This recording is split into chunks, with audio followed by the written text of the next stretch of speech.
In my region, situation is getting worse every day. From 127 days of war, only 18 days is no shooting there.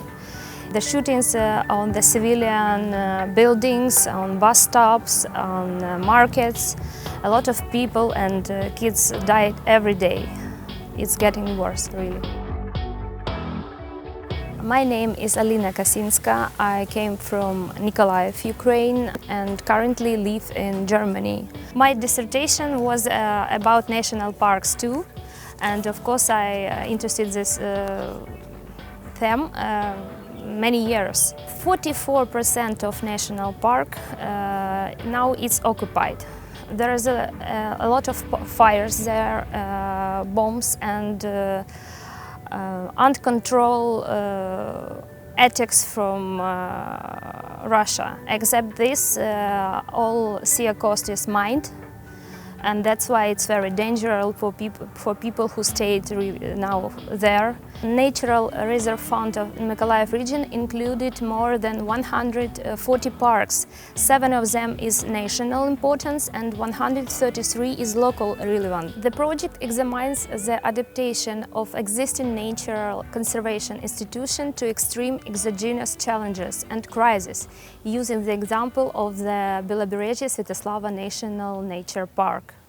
It's a wonderful place where all Ukrainians want to go to vacation because it's something like Ukrainian Bahamas. It's wide coast and nice sea and really nice place with wild orchids, fields, a lot of animals, birds, who is in a red book, and we need to save it. Professor Kasinska is an expert in the regional development, especially in Ukraine, and she's been focusing on the role of national parks and the development of national parks.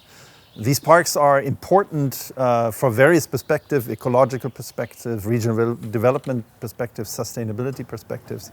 And now these parks, with the Russian onslaught on Ukraine, are in peril, and they affect the communities, the administrations, they affect the ecological surroundings, and that's a situation of immense crisis. My research on crisis management fits well with this, and especially the focus on how the members of these parks and the administration actually make sense of the crisis and try to somehow cope with it. Also, of course, with the goal of saving the natural habitat. Professor Kasinska and I got in touch by serendipity, if that word is appropriate in these dire situations. One of our students, Alexander Rudiak, is from Ukraine, one of our best students here at the University of Passau, and his father and Professor Kasinska's fathers are both physics professors, and they met when they studied together in Kiev, and that's basically how we got in touch. And interestingly, Professor Kasinska's doctor mother, is Professor Komelina, and during her dissertation, which was on regional economics, Professor Kasinska and Professor Komelina built strong bonds, and Professor Komelina's research is also highly related to what we do here in Passau: management, innovation, development. In our project, we are going to study the organizations of national parks, and especially the organizational changes that have occurred recently. Alina Kasinska and I consider the national park as an ecosystem and at the same time as an innovative organizational system. From my point of view, this is a very interesting approach. I think it will be useful not only for Ukraine, but also for Germany and other European countries. What methods are we planning to apply in the project? We are going to work with traditional methods such as quantitative and qualitative investigations, inductive and deductive approaches, and necessarily socio-cognitive methods. By doing so, we will be able to determine how people feel during situations of crisis and war, how management decisions are being made, what organizational changes are taking place, and how the natural, human and entrepreneurial potential of territories is being transferred. We all have to accept that in these times, nothing is certain. The lifespan of strategic plans evaporate overnight and routines are thrown overboard. And the companies or organizations that do best are the ones who are able to react quickly and adapt fast. And I see at least two main takeaways that our organizations can learn from analyzing organizations in the Ukraine these days. And this is first, how to build a crisis management, and second, how to become more resilient. And I believe that the organizations that do best are the ones who were able to create a deep purpose that informs their decisions, their routines, their processes and their procedures.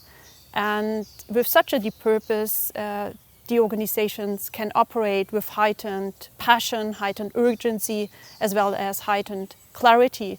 And that's not only important in the war zone, but these days all over the world. So integration is not only about professional work, it's also about personal ties and friendship. And I'm very privileged and grateful to be part of such a wonderful team, because together we are just so much stronger.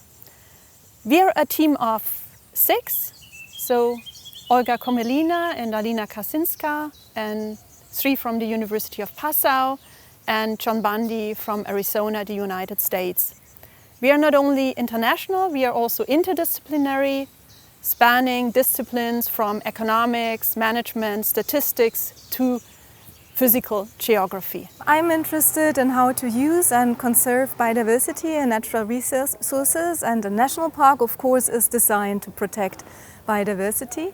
And actually most of my research projects focus on tropical forests, for example in Kenya or Ethiopia, but more recently I've also been involved in a research project on the ancient beech forests of Europe, including in the Ukraine.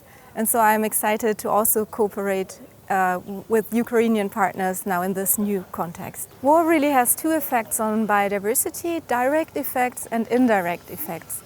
And the direct effects are, for example, if national parks are affected by military action and vegetation is destroyed, forest is destroyed, animals are killed. But then there are also indirect effects, especially in countries where people rely a lot on natural resources. So, for example, people need to be more self-sufficient, so they will need more wood to cook and to warm themselves. They will look for wild edible plants, and also bushmeat becomes more interesting. So this is what I know from Africa, because unfortunately quite a number of national parks in Africa have been affected by war. So I'm really interested to see what will be the outcome of this research project in the Ukraine.